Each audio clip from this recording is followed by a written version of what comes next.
Pessoal, beleza? Tudo certinho? Vamos para mais uma aula sobre fisiologia da excreção.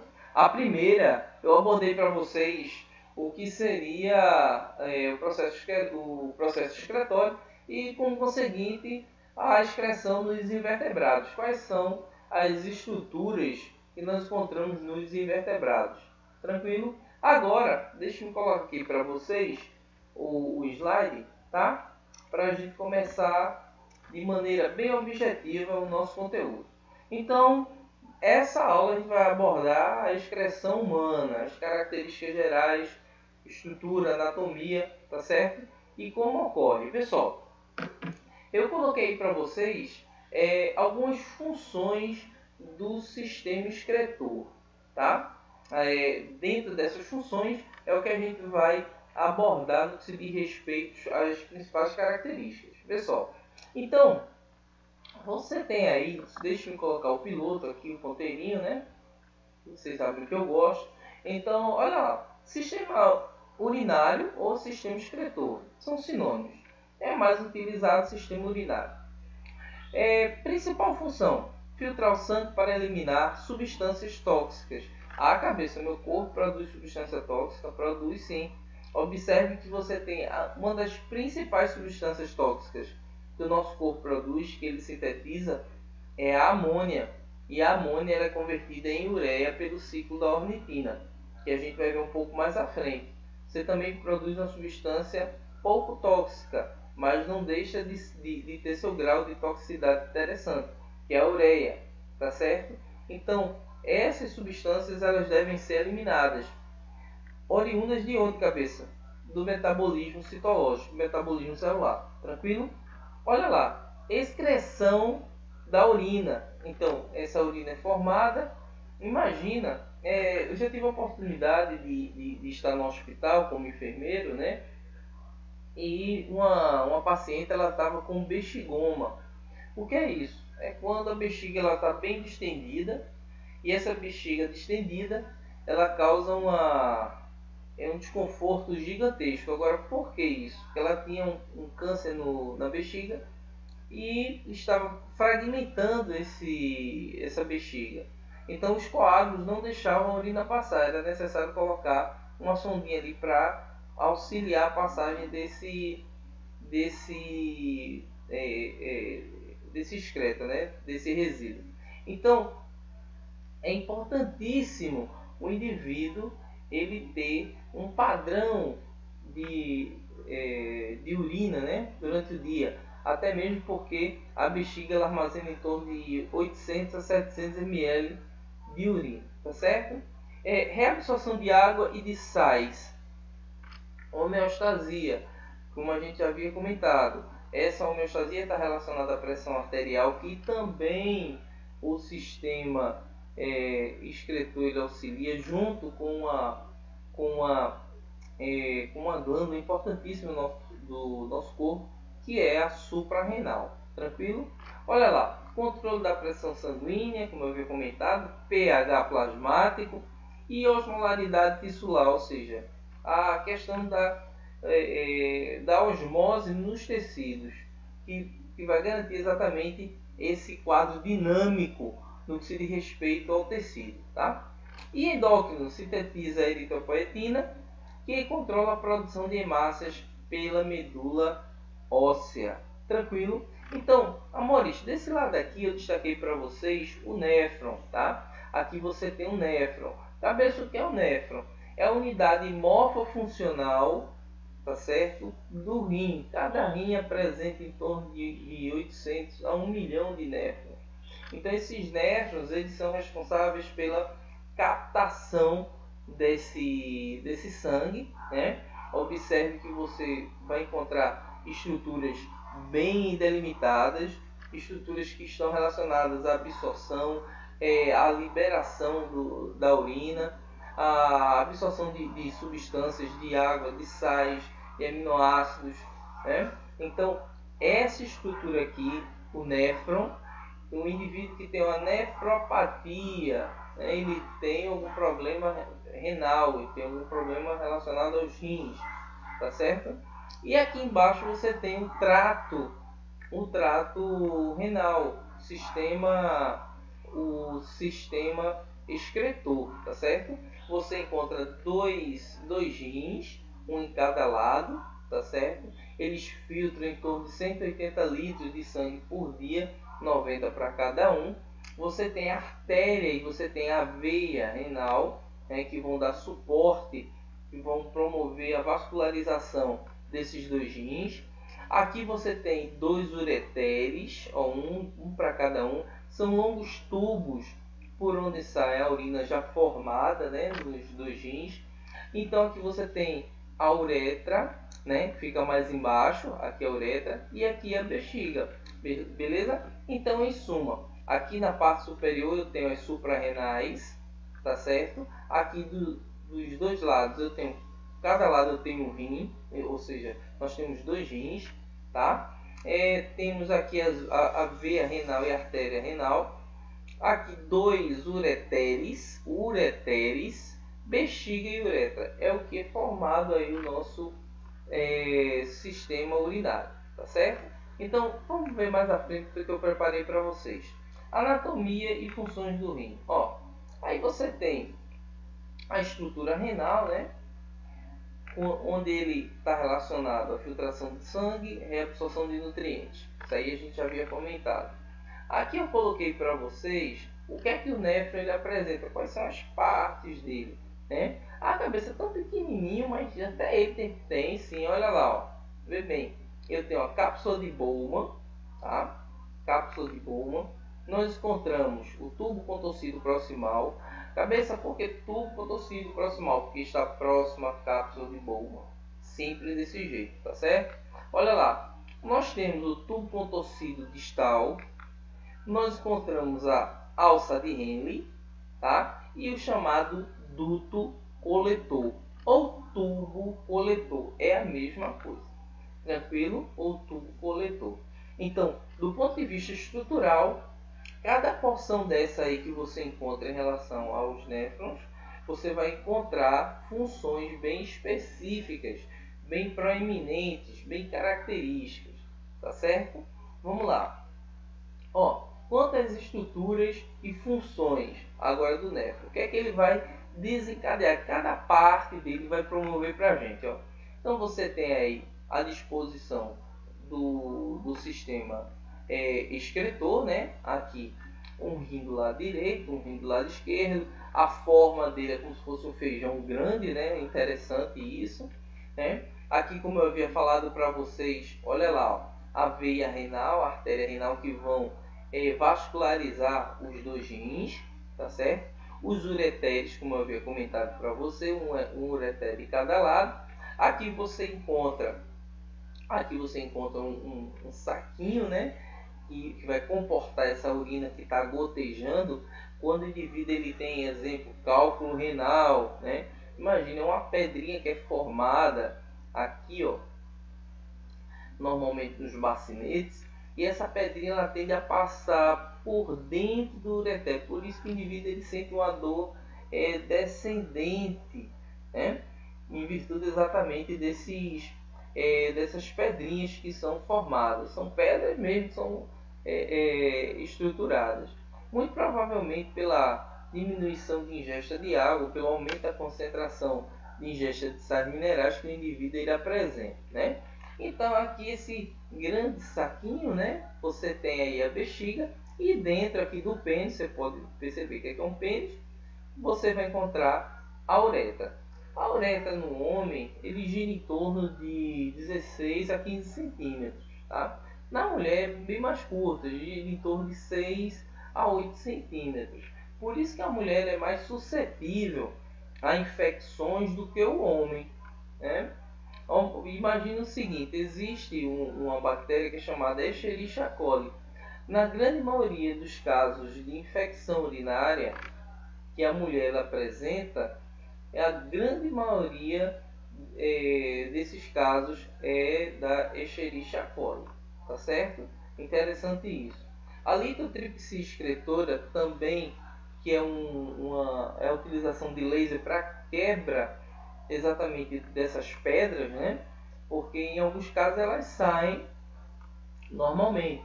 Mas quando ela é maior do que o lumen, né, do que o espaço que existe entre os dutos, elas ficam presas.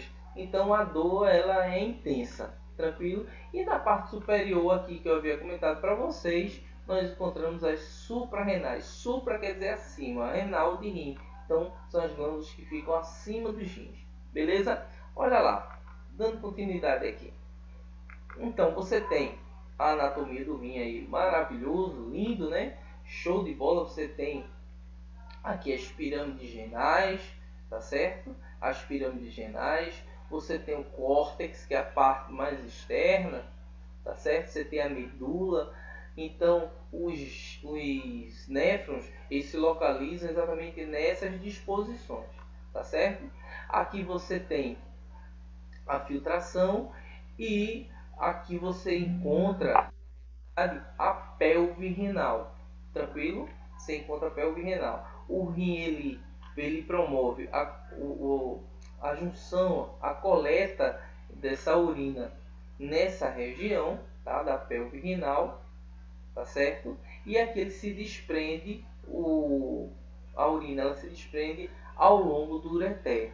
Interessante, gente. Existem pessoas, eu já tive a oportunidade de ver no hospital, pessoas com 7, 8 pedras nos rins. Então, uma característica muito interessante.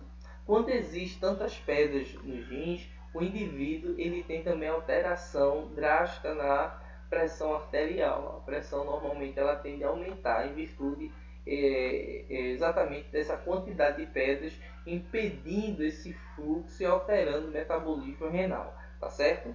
Olha lá, vamos ver mais alguns exemplos aqui, tá? Ó, aqui você tem em destaque o néfron e eu coloquei para vocês as características de cada estruturazinha aí do néfron que ele promove para a gente. Vê lá, ó. Primeiro você tem o glomérulo, onde você tem o filtrado glomerular, tá certo? Depois eu vou encontrar aqui, ó, o tubo contorcido proximal, ó. Reabsorção de água, reabsorção de sais, glicose e aminoácidos. Aqui ocorre intensa reabsorção, tranquilo? De água, sais, glicose e aminoácidos. Então, filtrou, vem por aqui e o sangue ele continua aqui, ó. Beleza? Uma dica: essas regiões aqui você tem transporte passivo, sem gasto de energia. Agora, quando nós chegarmos aqui no tubo contorcido distal, cabeça proximal é porque está próximo à cápsula de Bowman, e distal porque está distante a cápsula de Bowman, tá certo? Ó, então aqui você já sabe o que é que está acontecendo. Vamos ver outro parâmetro aqui, tá? Olha lá. Reabsorção de água, sais, aminoácidos e glicose e descarte de algumas substâncias aqui no tubo contorcido distal. Dica: aí você vai encontrar exatamente transporte ativo com gasto de energia. Tranquilo? Beleza? Até mesmo alguns fármacos, alguns medicamentos, eles são reabsorvidos exatamente aí, tá?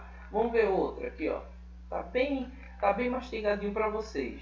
Aí você tem a chamada alça de Henle, maior índice de absorção de H2O. Você tem uma absorção alta de água nessa alça, tá? Pode ser chamado, alguns livros colocam alça renal, mas a grande maioria coloca como alça de Henle, tá certo? Vamos lá. Aí você já tem o tubo coletor com o material, com tudo que já foi produzido, tudo que já foi sintetizado. Urina formada por água, sais, ureia, entre outras substâncias. Beleza? Então, basicamente, quando você lida com esse tipo de estrutura, eu tenho essas características que são propostas, que são viabilizadas do ponto de vista fisiológico para o néfron, tá certo? Para essa estrutura, tá? Então, vê lá. Aqui eu coloquei para vocês um resumo, beleza? Um resumo do que ocorre para cada estrutura, de forma bem rápida, porque eu já havia destacado para vocês no slide anterior. Corpúsculo renal, né? O córtex, aí você tem o filtrado glomerular, o glomêrulo.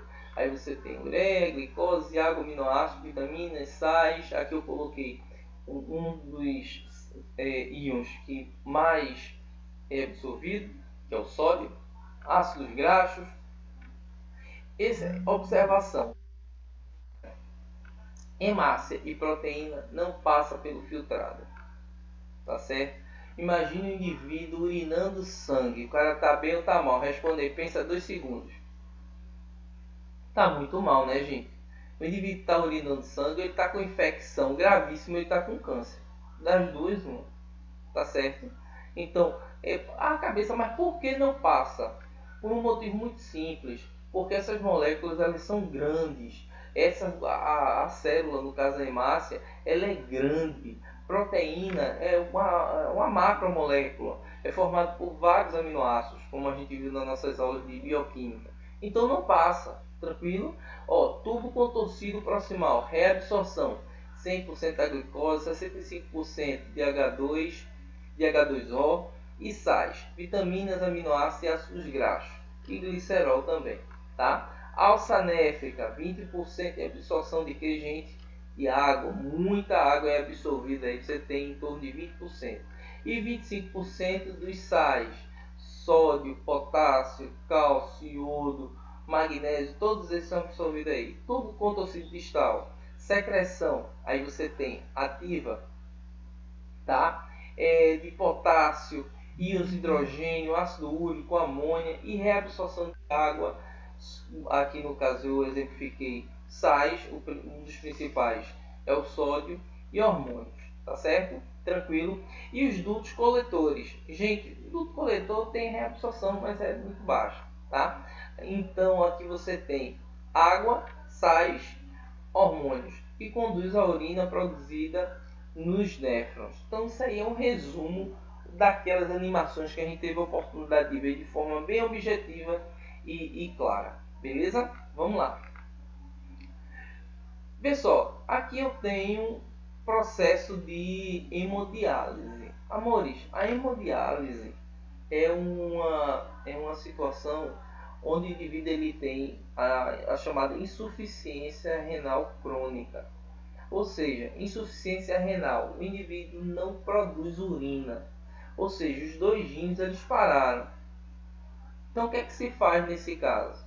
É necessário levar o indivíduo a um centro de tratamento de hemodiálise. O indivíduo ele vai ser submetido a uma máquina onde o sangue, a gente não havia comentado que o sangue ele produz metabólitos. Então, imagine o seguinte, eu já tive um exemplo muito interessante. Tem um paciente que eu nem cursava ainda enfermagem. Eu não tinha nem me formado, na realidade eu não tinha nem me formado ainda em enfermagem. Acho que eu estava no 9º para o 10º período. E eu estava no estágio extracurricular. E tinha um paciente que ele tinha insuficiência renal. Os 2 rins pararam e ele tinha que fazer segunda, quarta e sexta. Isso sistematicamente, toda semana, todos os meses, desse jeitinho mesmo, tá? Então, foi o que aconteceu. A máquina quebrou e ficou 3 dias sem fazer hemodiálise. Amores, foi o que aconteceu com esse rapaz? Ele começou a delirar. Começou a ver dragãozinho, alminha no quarto, começou a falar aquele dragão. Mas a gente começou a perceber que não era brincadeira. Era uma das situações que eram desencadeadas em virtude exatamente do aumento da amônia na corrente sanguínea. A amônia na corrente sanguínea, em alta concentração, ela causa alucinações. Vê que coisa interessante. Por isso que o nosso corpo ele é uma estrutura, principalmente o fígado, é uma estrutura que está intimamente relacionada à quebra dessa amônia, à transformação dessa amônia em ureia e ácido úrico, principalmente ureia que a gente libera numa concentração maior, em virtude exatamente desse aspecto, porque a amônia em alta concentração ela é tóxica, tá certo? Então, a hemodiálise é para o indivíduo que que sofre de insuficiência renal. E essa insuficiência renal mostra o que pra gente? Os rins pararam, não tem mais funcionamento renal. O indivíduo que não tem funcionamento dos rins, ele não sai uma gota de urina mais, ele não consegue mais urinar, né? Então o que é que acontece? Ele é submetido à máquina, a máquina vai tirando todos aqueles metabólicos que as células produziram, consegue repor tudo aquilo que é necessário, sais de cálcio, fosfato, magnésio e tal, tá certo? Isso tem que ser feito de forma sistemática e padronizada, beleza? Então, amores, tomara que tenha ajudado a vocês essa segunda aula sobre excreção, tá certo? É muita coisa, são muitos aspectos interessantes. Existem situações clínicas que eu gosto também de comentar para vocês, beleza? E vamos para a nossa terceira aulinha sobre excreção, tá? Fica com Deus, um abração e tudo de bom.